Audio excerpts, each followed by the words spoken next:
morning YouTube algorithm serving me up some car porn. So, um, I think it was an episode done a while ago by Street Speed, but it was him racing Tesla Plaid with the twin turbo Viper, which I also think I saw he might have sold. I'm not sure, but I'm a car culture person. Um, Often get into that debate of, are you going to buy an electric car? They're so much faster. You should buy a Tesla. And I'm like, no, like I don't want to. I ordered, or I put a reserve on one of those Hummer EV, the SUV though, not the truck. I kind of look at it like a electric Jeep. It's got that vibe. It reminds me of the FJ Cruiser I had that was lifted. Tops come off. I thought, great vehicle in the summertime to run out to the boat in, that type of vehicle. So I'm not anti electric vehicle. But you got these people that think, the Tesla Plaid is the end all be all. It's the fastest thing out there. And look, we've all seen that Civic out there that was blowing the doors off of exotic cars sometimes. The problem is, I would still rather have the exotic car. I don't, it's cool the Civic's faster. Don't really care. And I kind of feel the same way about the Tesla Plaid. It's cool and it throws you back in the seat. There's just something numb about it. And I say it to each their own. For me, it's not what I'm looking for. I like engines, I like turbos, superchargers, pro chargers, blow off valves, big ass cams. I got that rumble. Love, although I don't have one at the moment, sticking kind of to the yacht world for now, but offshore boats, those huge big blocks, big cams. I mean, it makes you feel alive. I love that stuff. High revving engines, 8,000, 9,000 RPMs. That's the stuff I enjoy. And that's where there's this qualitative part to cars that is more than just how fast you go. A, there's always somebody faster. And then B, there's only so fast you can go on the road. And that's what I also think, like, in the future, if you watch Lamborghini and Ferrari go to all electric platforms, I think it actually devalues their brand. Because it's just going to get to the point where every car that's electric will meet that limitation on how fast you can go on 4 rubber tires. And that's going to take away from paying. Why do you pay $300,000 or $400,000 or $500,000 for a Lamborghini or a Ferrari? It's that V8 engine, it's a V10, it's a V12. That makes you say, okay, I understand why I'm paying that much money for it. They're light, they're nimble, they're fast, you get it. That's all going to go away. It's like, well, where's that premium brand at? Where's that sound that makes it so distinct that this is a Ferrari? You know the sound of a Lamborghini SVJ. Take all that away, and I think that really diminishes the brand equity. So it's like, when it comes down to it, I would rather have this twin turbo Viper, even though it's slower than a Tesla Plaid. I mean, I'm sure when this thing gets spooled up and they had some more runway, the Viper probably takes out the Tesla. And a lot of these short road runs, it's hard to beat the Teslas in really short runs. I think when you get on the open end, I think that's when these things start to eat. But I don't care. There's just something. Yes, I could buy, I have 2 iWatches. Not one. I got 2 goddamn iWatches. I also have a whole bunch of automatic watches. I love mechanical watches. I posed this thought to a friend one time who's also a watch fan, and I go, how much would you pay for an iWatch? He's like, I don't know, $500 or something like that. I'm like, would you ever pay $50,000 for like an iWatch? And it was like, hell no. And that's where it's like you start looking at, but we spend 10, 20, 30, 40, $50,000 on mechanical watches that were handcrafted, that took months to build, maybe a year to build. It's like, well, there's an intrinsic value in that mechanical watch where there really was craftsmanship, and then you can justify the cost for that. you have a hard time justifying the cost of any electronic watch, no matter what it does, unless it's coated in diamonds, you know. And I think that's where we're starting to lose that qualitative aspect in all things in life right now. Technology is kind of dumbing things down, and how we evaluate things. It's just a little bit different. Go, it's like driving look at a Porsche 964, driving around in that, banging the 5 speed. It's just a different experience than rolling around in some vehicle with a CVT. You can't explain the feeling. But, there's people who understand that. There's a lot of people who just don't, and they don't care.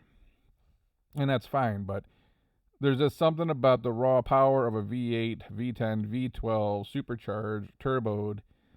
It's like you're riding some kind of beast. You're on the edge of something. It's thrilling. It gets your adrenaline pumping. Not saying you can't get that from a Tesla Plaid. I mean, it's a rocket ship, but it's numb, which is my number one complaint about electric vehicles in general. They're just numb.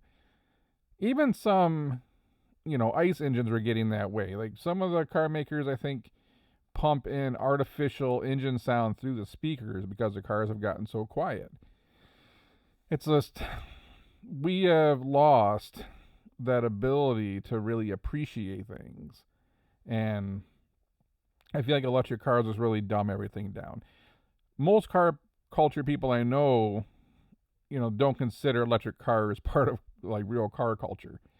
They like classics, they like resto mods, they like exotics, they like anything custom. There's just something to that car culture. Now, many of them also own electric vehicles as well, but it's their daily commuter, right? It's the thing they're driving to the office back and forth, they're dropping the kids off in. It's not what they're rolling around on a weekend, though. So, as I get into this debate, and I saw this episode pop up, and I got to do an episode on it, it's just, I'd just rather have the Viper. Yeah, I might drive a Tesla Plaid, to go pick up some Chipotle grill, to swing by the office or go to the airport. It's not the car I really want to have fun in. I don't care how fast you make it. I don't need the bragging rights of having the fastest car out there. I don't care. What does it matter if I got the fastest car, but I don't enjoy it? And we lost that somewhere along the way. If you're ever into remote control cars, there was always the battery powered people, then there's the nitro people. And, for a while there, the nitro people were winning that battle. Then those LiPo batteries came out, and it's a whole other battle. I still like the sound of the nitro engines. I think they're fun. I like tinkering with them. Too lean, too rich. Like just the modifications. Is appreciating the mechanical things in front of us. I don't want, again, that experience of an iWatch versus a mechanical watch, for example. Tesla's the iWatch to me, and it's just not that exciting. If the Hummer SUV, the EV, didn't look as good as it did, I wouldn't have bought one. And I think that's another thing. They have to look good. I don't think any Teslas are appealing. They all remind me of the cars you would drive. What's that? Wally. I feel like it's a Wally car. It says, I don't know. I just don't like it. And the first time I saw the Hummer EV truck on the road, I'm like, that's nice. It actually looked like a bigger real size truck. It seems like electric vehicles are so goddamn small. I'm used to driving a 2500 Duramax Denali, right? If I'm not driving that, then I'm in a classic or something else that's more sporty to drive. I see these trucks, quote unquote, and they look like trucks, but they just look like very petite trucks. Saw the Hummer EV truck, and I'm like, man, that actually looks like a goddamn truck. Then I saw the SUV, and I'm like, oh man, that's like, I loved my FJ Cruiser.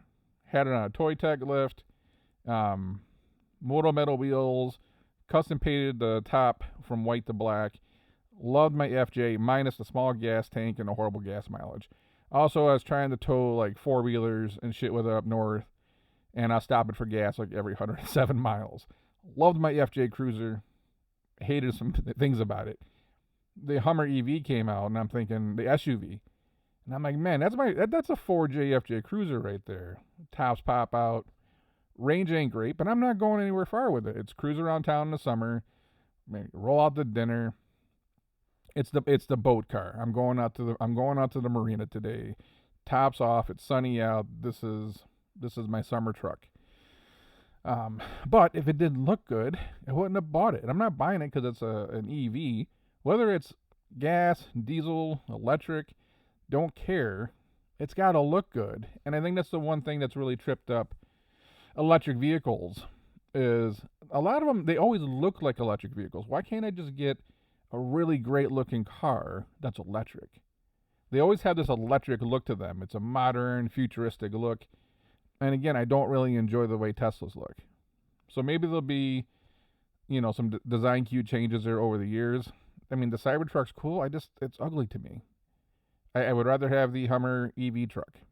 I don't care how fast a Tesla truck is. I don't care if it's bulletproof, bomb-proof, Scud missile-proof. Don't care. It's ugly to me. To each their own. So I'm not going to fork over money for that. I don't care what the specs are. So I think if you bring back some great design cues to some of the electric cars, they're probably going to do well. But anyways, random episode on I don't know what the hell the day is, Wednesday? On a Wednesday morning, this popped up, and again, that same old question. It's, what do we really appreciate about the cars? Is it only about how fast you go? And for me, that answer is no.